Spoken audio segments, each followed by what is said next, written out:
siya ang hepe ng CIDG noon sa Region 4A.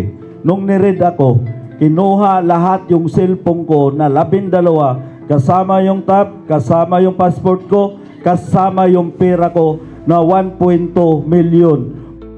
Malaki knowledge yan kasi membro yan ng ALPA eh. Membro si Sani Lago ng ALPA. Yan yung congressman na illegalista. Halos lahat dyan, taga 100 million, 90 million, depende sa share. Matapos ilantad ni Patidongan sa publiko ang mga tiwaling pulis, lalo na ang dating hepe ng CIDG Calabarzon na si Jacinto Malinaw, na umano'y tumanggap ng malaking halaga mula kay Atong Ang, kapalit ng kanyang pananahimik at pagligpit sa mga sabongero. Mas lalo nang kinabahan si Colonel dahil hindi siya tinantanan ni alias Totoy. Paulit-ulit siyang kinompronta, kinulit at pinwersa hanggang sa